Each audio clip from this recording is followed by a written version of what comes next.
സാർവദേശീയ തലത്തിൽ ലൂർദ് മാതാവ്, ഫാറ്റിമ മാതാവ്, ഗ്വാഡലൂപ്പ് മാതാവ് എന്ന പേരുകളൊക്കെ നമുക്ക് പരിചയമുള്ളതാണ്. ദേശീയ തലത്തിൽ വേളാങ്കണ്ണി മാതാവും ഊണ്ടി മാതാവും ഒക്കെ നമ്മൾ അറിയുന്നവരാണ്.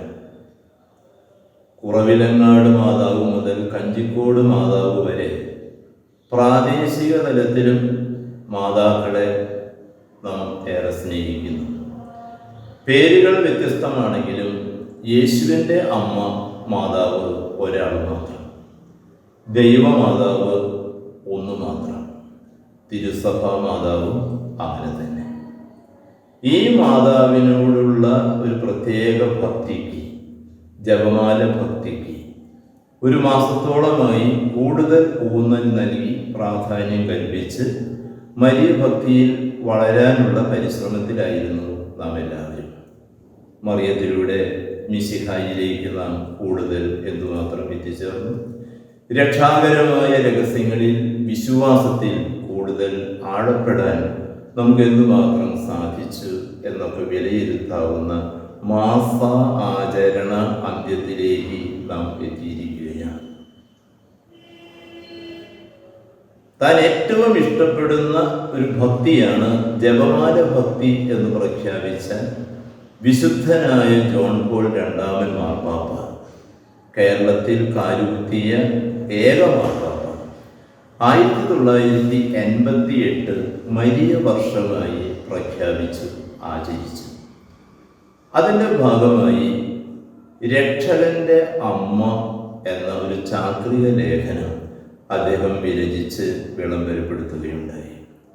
അതിൽ മാതാവിൻ്റെ ജീവിതത്തെ ജനനം മുതൽ മരണം വരെയുള്ളൊരു യാത്ര എന്നല്ല, വിശ്വാസത്തിലൂടെയുള്ള ഒരു തീർത്ഥാടനം എന്നാണ് മാതാവിൻ്റെ ജീവിതത്തെ പരിശുദ്ധ പിതാവ് വിശേഷിപ്പിച്ചിട്ടുള്ളത്. വിശ്വാസം എന്നതിന് അതിലൊരു പ്രത്യേക നിർവചനവും തന്നിട്ടുണ്ട്.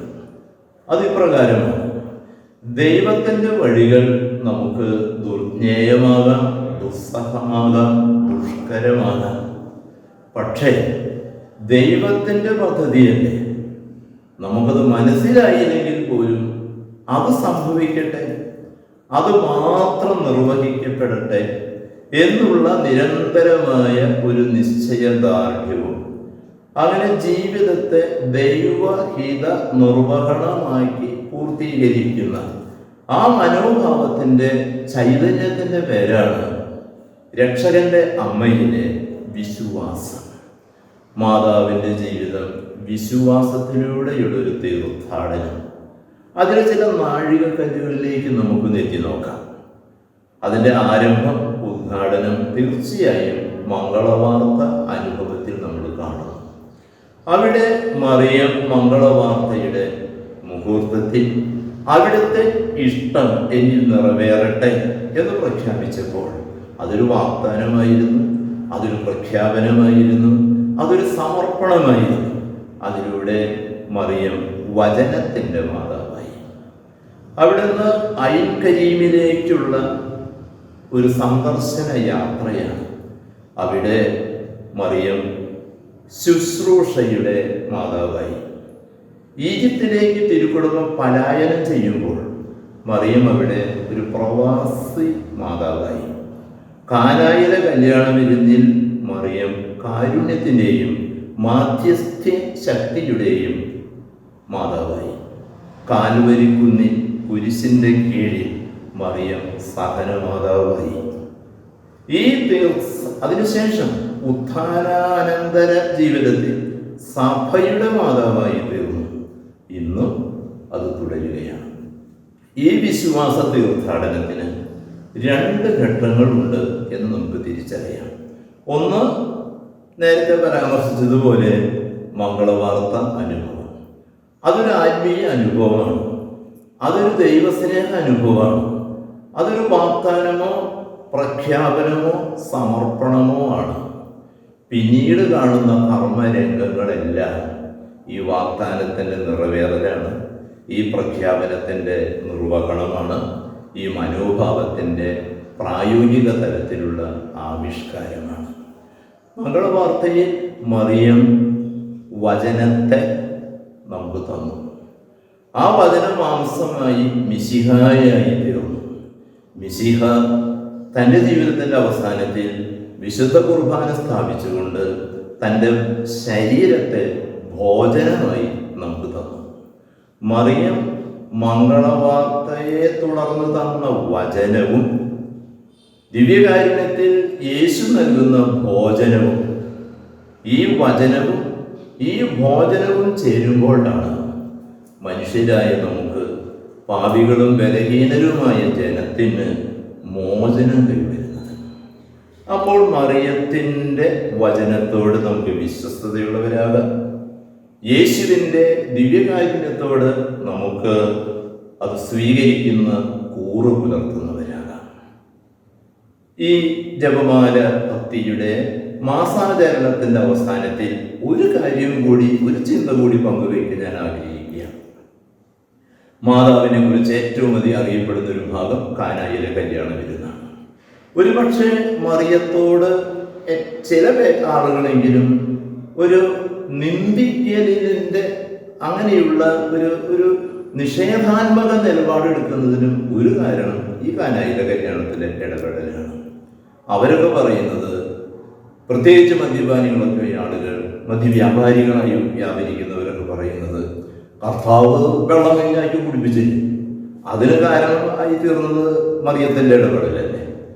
അപ്പൊ ഇവർക്കൊക്കെ കുടിപ്പിക്കാം എന്ന് നമുക്ക് അങ്ങനെ ആയിക്കൂടെ എന്ന് ചോദിക്കുമ്പോൾ ഒരു കാര്യം നമ്മൾ തിരിച്ചറിയുക, മറിയം അവിടെ നടത്തിയ ഇടപെടല് ആ കുടുംബത്തിന്റെ ഒരു അത്യാവശ്യ സന്ദർഭത്തിൽ തികച്ചും മാനുഷികമായൊരു മനസാക്ഷിയോടുകൂടി അവരുടെ നിന്ദനത്തിൽ നിന്ന് അവരെ രക്ഷിക്കാനാണ്. ആ ഇടപെടല് ഒരു കാരുണ്യത്തിന്റെ പ്രവൃത്തിയായിരുന്നു. അതിനെ ഒരിക്കലും മദ്യപാനികൾ അവരുടെ ദുശ്ശീലത്തെ ന്യായീകരിക്കാൻ വേണ്ടി ചേർത്ത് വെക്കരുത്, കൂട്ടുപിടിക്കരുത്.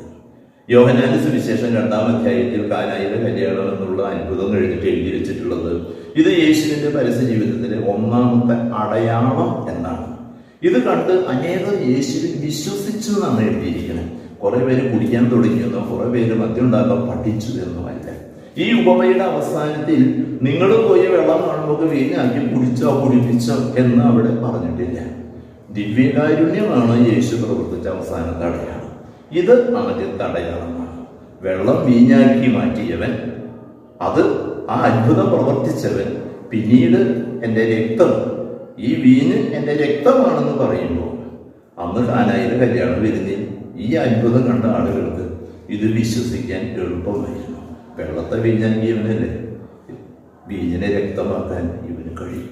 അപ്പോൾ മറിയത്തോട് ബന്ധപ്പെടുത്തി ഈ മാസത്തിന്റെ സമാപനത്തിൽ നമ്മൾ വരുമ്പോൾ കാനായിലെ കല്യാണത്തിന്റെ പേരും പറഞ്ഞു ഒരിക്കലും നമ്മൾ മറിയത്തെ തെറ്റിദ്ധരിച്ച് അപമാനിക്കാൻ, അവഹേളിക്കാൻ, അങ്ങനെ ദുർവ്യാഖ്യാനം ചെയ്യാൻ ഈ തിരുവചനത്തെ, ഈ വേദപുസ്തക ഭാഗത്തെ നമുക്ക് ദുരുപയോഗം ചെയ്യാതിരിക്കാം. മറിയത്തോട് ഭക്തിയാദരങ്ങൾ പുലർത്തിക്കൊണ്ട് യേശുവിലേക്ക് കൂടുതലെടുക്കാൻ, വചനത്തോട് വിശ്വസ്തരായി വ്യാപരിക്കാൻ, ദിവ്യകാരുണ്യത്തോട് ഭക്തിയാദരങ്ങൾ പുലർത്താൻ മാതാവ് നമ്മെ എല്ലാവരെയും സഹായിക്കട്ടെ. മാതാവിൻ്റെ മാധ്യസ്ഥ്യം നമ്മെ എല്ലാവരെയും നമ്മുടെ ജീവിതയാത്രയിൽ നമുക്ക് താമതകലുമായിട്ട് തീരട്ടെ എന്ന് പ്രാർത്ഥിക്കുന്നു. പിതാവിൻ്റെയും പുത്രൻ്റെയും പരിശുദ്ധാത്മാവിൻ്റെയും നാമത്തിൽ ആമേൻ.